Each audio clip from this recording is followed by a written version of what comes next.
We talked in class about atoms and molecules, and this is a review of that. You will remember that the universe is made up of indivisible elements. In other words, if you took some material, like the plastics in a cell phone or wood from a tree, and divided that up into smaller and smaller pieces, the smallest particle that you could get that would still have the same properties is an atom.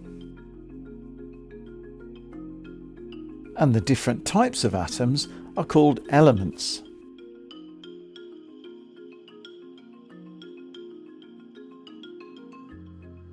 In class, we looked at something called the periodic table, which lists the 100 or so known elements.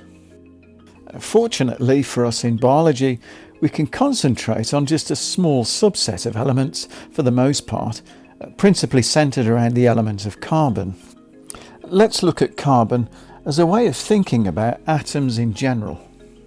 Atoms, as you know, contain even smaller particles. At the centre, we have the nucleus, which is where most of an element's mass is. Here we have one or more protons, and in most cases, a similar number of neutrons. The number of protons are what gives an element its identity. So carbon has 6 protons. If it didn't have 6 protons, it wouldn't be carbon. It would be a different element. Nitrogen, for instance, has 7 protons. So having 6 protons makes carbon carbon, and we say carbon has the atomic number 6.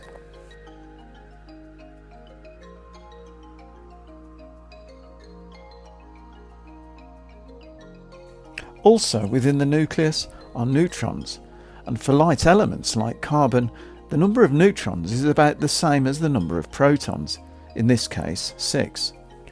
Because a proton and a neutron have about the same mass, and for this lecture we can use the term mass and weight interchangeably, we say that the atomic weight of carbon is 12.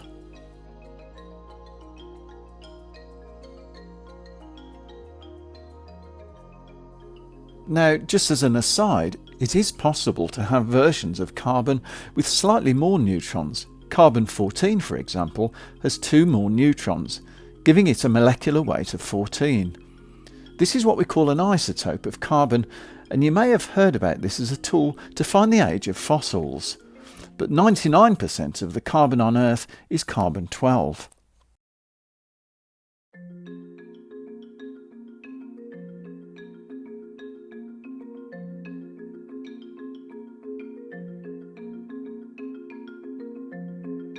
The other important particle in an atom is the electron.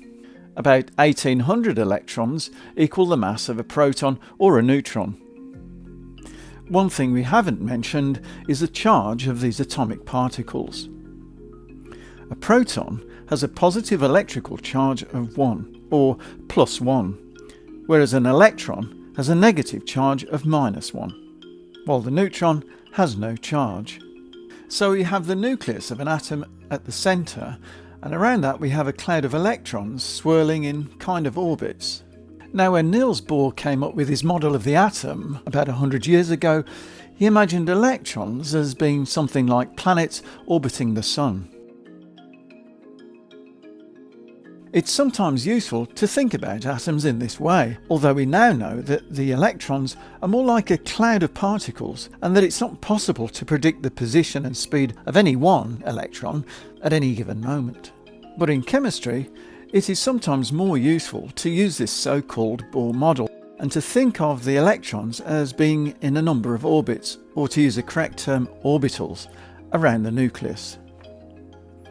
In class, we saw how electrons collect together in these orbitals or shells, and that they fill the shells according to specific rules. So let's go back to our carbon atom.